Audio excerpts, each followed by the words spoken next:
या तस्वीरें आप देखकर आपको रोना आ जाएगा ये तस्वीरें देखकर।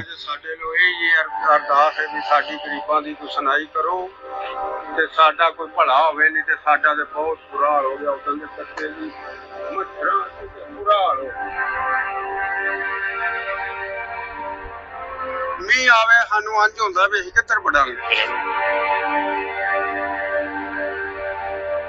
साडे नुकसान तां सारी उम्र हो गई बना बना के, ते हुण लखां दी सारी चीज तबाही कर गए ने।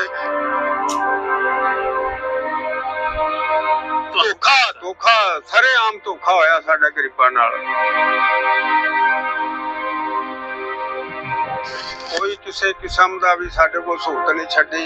जे को कहने हाँ तो कुड़ियां ते बच्चे उदों मौके ते आए अगे, अज तूड़ी तरह विच तोड़ तोड़ के बसां दे अगे डंडियां नाल मार मार के इन्हां नूं मारो वे सट्टो।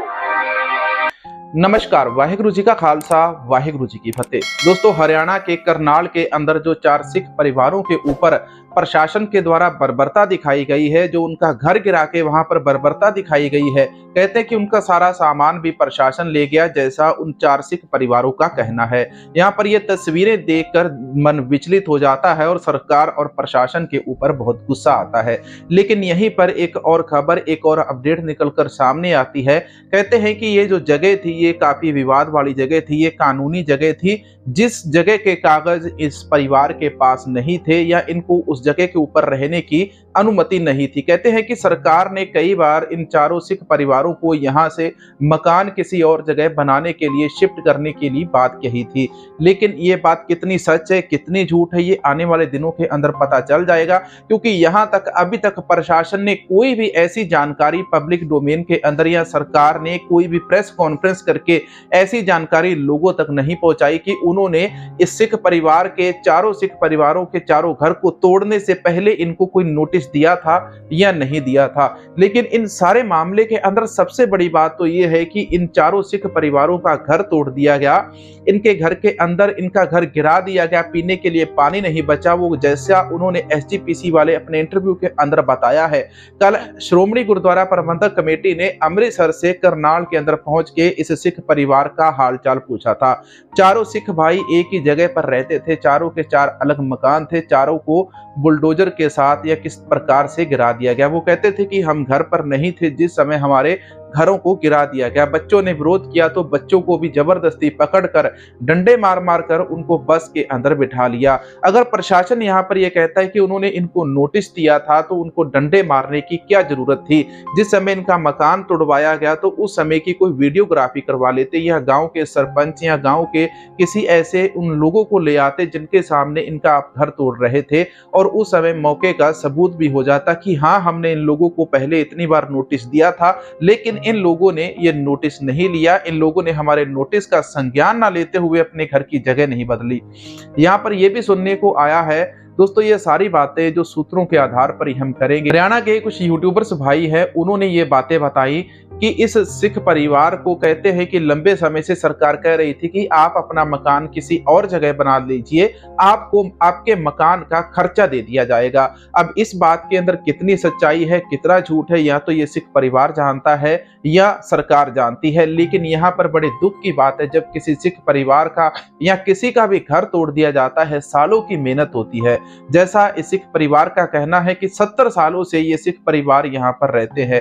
70 सालों की मेहनत दोस्तों 70 मिनटों के अंदर जिस तरह से यहाँ पर इन ईंटों को आप देख रहे हैं, ये बिखर गई है।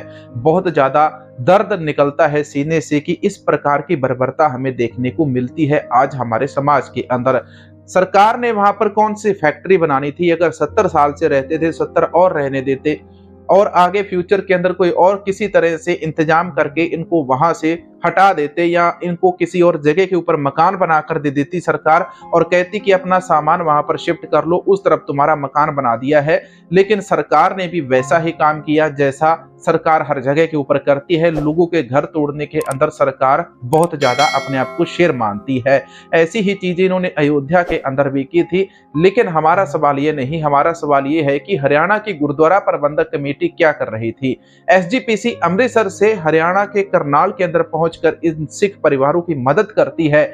जब ये सिख मदद के लिए पुकारते हैं तो एसजीपीसी अमृतसर से पंजाब से जाती है तो हरियाणा की गुरुद्वारा प्रबंधक कमेटी ने चूड़ियां पहनी है, घघरा चोली पहन के डांस कर रही है कहीं पर बैठी, तो वो क्यों नहीं यहाँ पर पहुंची? उन्होंने कोई पोस्ट, कोई वीडियो इस मामले के ऊपर क्यों नहीं डाला?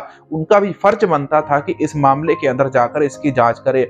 हो सकता है कि सिख परिवार सच बोल रहा हो, सिख परिवार को कोई भी नोटिस ना आया हो, सरकार अपनी तरफ से नोटिस भेजे जा रही है और इन तक कोई नोटिस ही ना पहुंचा हो। अब यहाँ पर गांव के सरपंच का नाम भी आता है, कोई कहता है कि बीजेपी को वोट नहीं डाली इसलिए इनका घर तोड़ दिया गया, लेकिन सिख परिवारों के ऊपर तो ये बर्बरता दिखाई गई है ना। सिखों को कम से कम एक मौका तो देते, या उनकी किसी गुरुद्वारा कमेटी को, किसी गुरुद्वारा प्रबंधक कमेटी को या किसी और सिख समाज की कमेटी को ये मौका देते, उनको नोटिस देते कि आपके सिख भाइयों का यहाँ पर मकान है, ये हमारी जमीन के ऊपर है, ये अवैध निर्माण है, इसको यहाँ से हटाया जाना चाहिए। दोस्तों तस्वीरों के अंदर आपने सारी जानकारी देखी है, देखिए तस्वीरों के अंदर आपने वो वीडियो भी देखा जो एसजीपीसी ने कल पहुंच के वहां पर बनाया था। एसजीपीसी का यहाँ पर हम धन्यवाद करते हैं कि एसजीपीसी ने पहुंचकर वहां पर इस परिवार की 1-1 लाख रुपए से तो मौके के ऊपर ही मदद की है, लेकिन साथ के साथ ही उन्होंने इनको कानूनी लड़ाई लड़ने के लिए भी पूरा आश्वासन दिया है।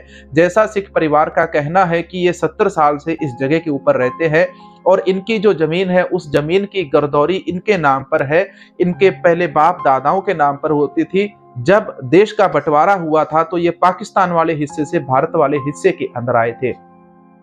जब इनकी ऐसी ये बर्बरता वाली तस्वीरें हम देखते हैं तो हमारा भी कलेजा फट जाता है कि एक बंदे की सारी उम्र निकल जाती है घर मकान बनाने के अंदर। उन्होंने बताया कि उन्होंने जंगल को उखाड़ कर इस जमीन को उपजाऊ बनाया था। उनके पहले पिता के नाम गर्दौरी आती थी, जो जमीन उनके नाम थी उनके पिता के नाम थी, फिर इनके नाम पर हो गई, अब इनके बच्चों के नाम पर हो जाएगी। तो वहां पर ये अवैध निर्माण किस प्रकार से हो सकता है?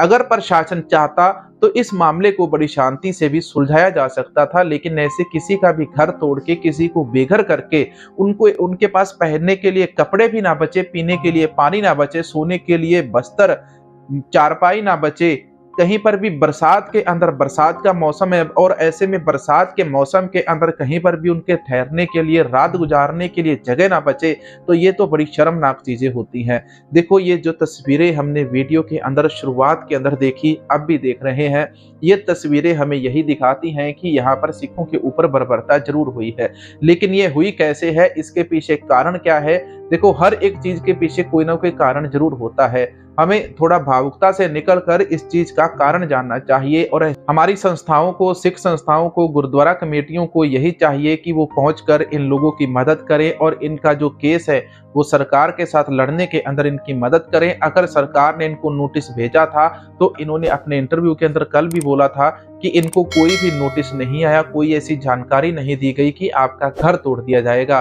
तो दोस्तों ये वो हरियाणा वाला मामला है, हर किसी को रोता हुआ देखकर सामने वाला भी भावुक हो जाता है। प्रशासन कहता है कि वो जगह उनकी है। अब इसके बारे में प्रशासन आने वाले दिनों के अंदर देखते हैं कि क्या कोई प्रेस कॉन्फ्रेंस करके इस मामले की जानकारी देता है, क्या पुलिस डिपार्टमेंट इस मामले की कोई जानकारी देता है या नहीं देता कि आखिर ये जगह किसकी थी, किसके पास है और इन लोगों ने उसके ऊपर कैसे कब्जा किया हुआ है। वीडियो को लाइक, कमेंट और शेयर जरूर कीजिए। मिलेंगे नए वीडियो के अंदर। वाहिगुरु जी का खालसा, वाहिगुरु जी की फतेह।